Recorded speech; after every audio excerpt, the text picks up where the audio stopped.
toutes et à tous et bienvenue. Depuis la deuxième partie de confinement, nous vous avons proposé le journal Cofininfo. Vous avez été nombreux à souhaiter que cela se poursuive. C'est pourquoi il devient aujourd'hui le journal d'information de l'ensemble paroissial de la Croix-Rousse. Au sommaire de cette édition, une rencontre avec Christale, assistante paroissiale, celle par qui tout passe. En ce moment aussi commence la campagne du denier de l'église. Nous verrons de quoi s'agit-il et quels sont les enjeux de cette collecte. Enfin, nous terminerons par quelques sujets d'actualité.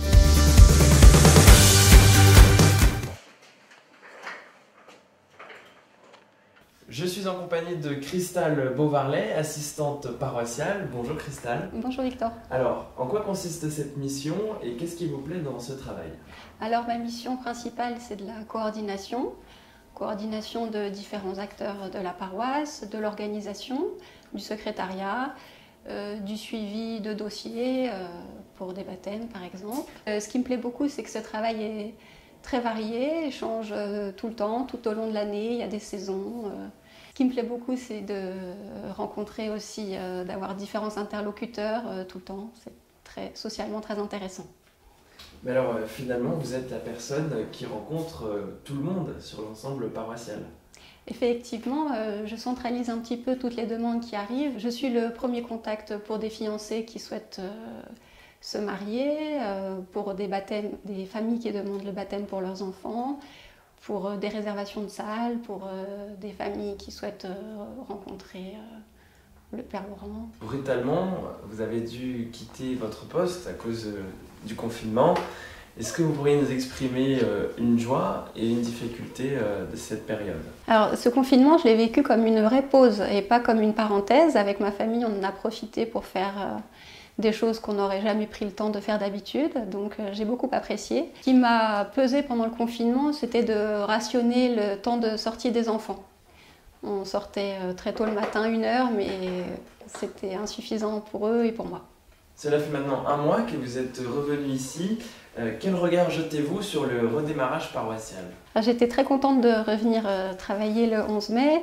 Il y avait beaucoup de travail à faire, des choses à reprendre qui avaient été mises en suspens et puis d'autres à reprendre pour la continuité des activités paroissiales.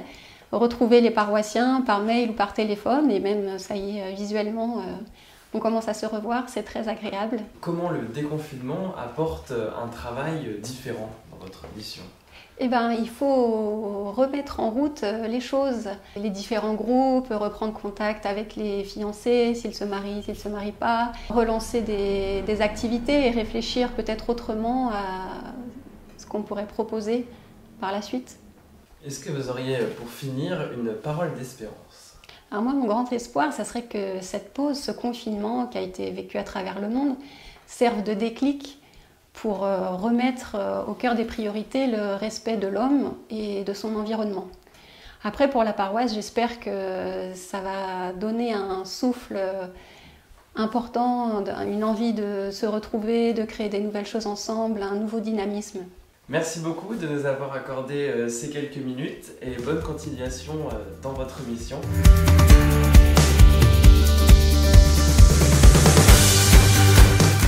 La collecte du denier devait normalement débuter au Rameau. En raison de la crise sanitaire que nous traversons, elle a été repoussée à ce week-end, les 13 et 14 juin. Cette grande collecte a pour but de financer les salaires des prêtres, séminaristes, prêtres aînés et laïcs salariés à l'échelle diocésaine. Elle représente près de 9 millions d'euros par an sur le diocèse pour 29 000 donateurs. À l'échelle paroissiale, cette collecte représente 160 000 euros environ pour 500 donateurs en 2019, une baisse de 7% en valeur absolue et une perte de 100 donateurs par rapport à 2018. Concrètement, quels sont les enjeux de cette collecte? Le denier, c'est un élément absolument décisif qui fait vivre les personnes.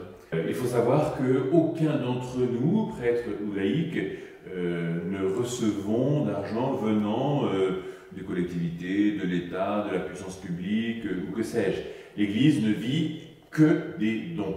Et donc le denier a cet enjeu, peut-être un peu lointain parce que c'est à l'échelon du diocèse, eh bien, de prévoir que chaque prêtre qu'il soit en paroisse, qu'il soit au milieu d'hôpital, qu'il soit enseignant ou chaque laïc en mission ecclésiale, qu'il soit là encore une fois en prison, en hôpital ou en aumônerie, eh bien, puisse toucher effectivement un traitement digne de ce nom.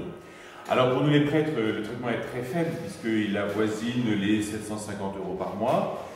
Pour les laïcs, il s'agit, parce qu'ils ont responsabilité de famille, de prévoir des choses plus conséquentes. Mais donc, il y a aujourd'hui un enjeu majeur parce que la campagne a été retardée. Et donc, il faut absolument que l'on puisse eh bien, compenser les 3 mois qui n'ont pas pu être collectés aujourd'hui. Alors, bien sûr, on sait bien que la crise est là, que c'est une situation très difficile pour tant de monde. Mais il y a peut-être une responsabilité ou en tout cas une invitation à participer. Ce qui compte, bien sûr, c'est le montant en valeur absolue, mais c'est plus encore le nombre de donateurs et les nouveaux donateurs. Voilà, que le plus possible participent.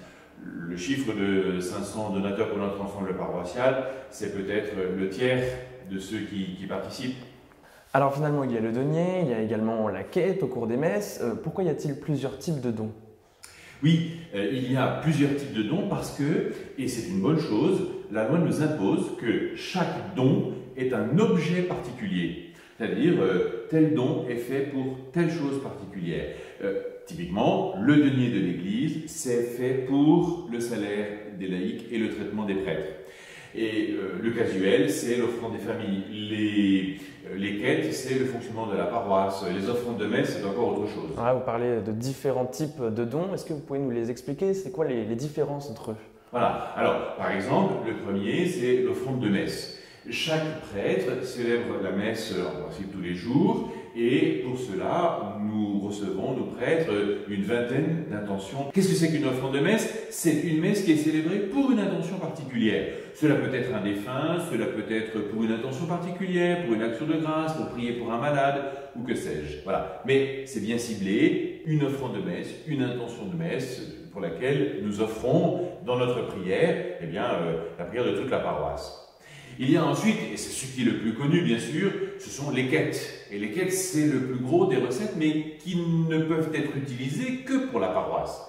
Les quêtes ne sont pas faites pour le traitement, le salaire des prêtres ou encore pour les intentions de messe. Les quêtes permettent à la paroisse qui les touche eh bien, de couvrir tous les frais. Et ils sont considérables. Il faut imaginer que dans notre ensemble paroissial, il y a près d'une trentaine de contrats d'entretien.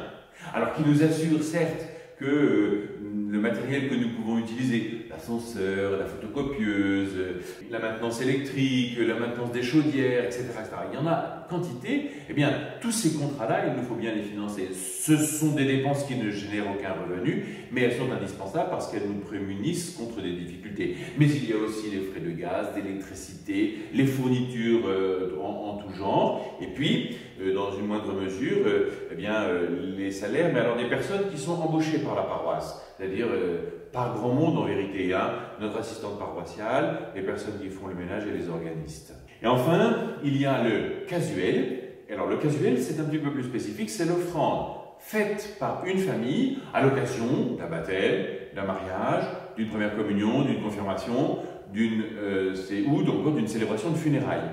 Et ça, cela vise à couvrir les frais liés à la célébration, l'usage d'une église. Ouvrir les portes d'une église, c'est déjà multiplier des frais considérables. En vérité, nous n'avons pas, à l'échelon paroissial, sur les frais liés à la paroisse, je n'ai pas d'inquiétude particulière parce que tous les paroissiens ont été vraiment extrêmement généreux pendant le confinement et donc c'est une très bonne chose. Alors évidemment, maintenant que nous réouvrons les églises, cela devient un véritable enjeu parce que pendant le confinement, nous avons vraiment fermé toutes les dépenses possibles. Aujourd'hui, les dépenses repartent puisque nous réouvrons les églises. La fréquentation est moins forte pour plein de raisons liées à la période, liées peut-être aux peurs ou aux angoisses que je comprends de chacun. Mais nous espérons vraiment que le mouvement de générosité puisse se poursuivre. Le point vraiment d'ancrage, c'est le denier parce que là, il y a vraiment une baisse et une chute inquiétante qui peuvent mettre en péril l'échelle diocésaine. Merci beaucoup pour toutes ces précisions qui nous ont éclairés. Mais alors, pour ceux qui voudraient participer au denier, comment faire? Alors, il y a deux grands moyens. Il y y a tous les tracts qui sont distribués ce week-end, disponibles sur les tables de presse, et qui invitent à participer, alors soit par un don ponctuel, soit par un prélèvement automatique.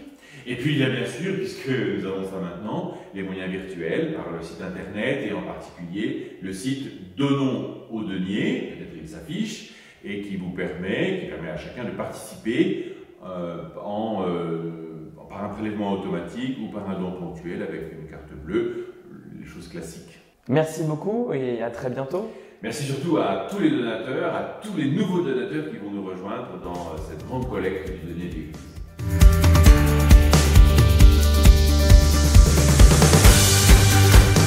Les groupes reprennent petit à petit leur marque. Parmi eux, un premier groupe de 10 lycéens s'est retrouvé dans le respect des règles sanitaires. Nous les avons interrogés sur les joies et les difficultés du confinement.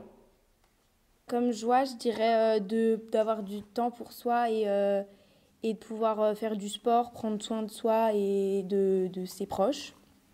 Et une difficulté de garder le contact justement avec ses amis, parce que c'est pas toujours facile de penser à envoyer des messages à ses proches, de prendre de leurs nouvelles, et c'est vrai qu'il faut plus y penser. Je dirais que la difficulté du confinement, c'était le télétravail, se mettre dans l'ambiance de travailler régulièrement, tous les jours, et de maintenir un rythme de travail.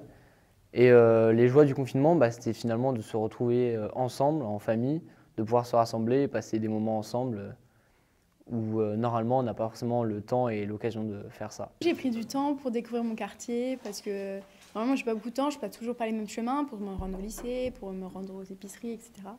On peut enfin revoir des gens depuis le déconfinement, donc ça fait plaisir de ne pas toujours voir que sa famille. Voir de nouvelles personnes, c'est cool.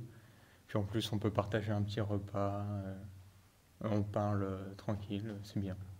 C'était chouette de pouvoir retrouver tout le monde et de partager un peu ses ressentis sur ce qui s'est passé pendant ces 2 mois où on ne s'est pas vu. Il y a quelques semaines, nous avions rencontré les équipes de Vivre en Paroisse qui nous avaient expliqué les enjeux de la reprise. Le bulletin est désormais disponible. Vous y retrouverez tous les moyens qui ont été mis en œuvre pour conserver le lien qui nous unit, mais aussi des témoignages, des ressentis, des expériences nouvelles qui vont désormais pouvoir nous aider à enrichir notre vie paroissiale. L'éditorial de Charles-Henri Delalonde nous invite à un nouveau mode de vie post-Covid et en parallèle avec l'exhortation Laudato Si, dont c'est le 5e anniversaire, il nous propose différentes voies de décontamination. Enfin, avec ce numéro 336 de juin 2020, vous trouverez le dernier article du long cycle sur les sacrements qui traite de ce sujet peu connu, les sacramentaux. Vous retrouverez donc cette édition de Vivre en Paroisse sur les tables de presse des églises, mais aussi sur notre site internet qui s'affiche www.paroissecroixrousse.fr. Nous vous rappelons que les messes dominicales ont lieu le samedi soir à 18 h à Saint-Augustin, le dimanche à 9 h 30 à Sainte-Élisabeth, à 11 h à Saint-Denis et à 18 h 30 à Saint-Augustin. Notez que dimanche 21 juin, la messe de 18 h 30 sera animée par les semeurs. Les messes de semaine, quant à elles, sont célébrées du mardi au vendredi à 8 h à Saint-Augustin et à 18 h à Saint-Denis. Naturellement, la participation aux messes est conditionnée au respect des consignes sanitaires, à savoir le port du masque, se laver les mains en entrant avec du gel hydroalcoolique, le placement à distance, un rang sur 2, un siège sur 2, et enfin le respect du marquage au sol, tant pour la procession de communion que pour la sortie des églises. Toutes ces informations sont affichées à l'entrée des églises et sur notre site internet. Nous arrivons au terme de cette édition. Merci à tous de l'avoir suivi et nous vous donnons rendez-vous dans 15 jours pour le prochain numéro. À bientôt.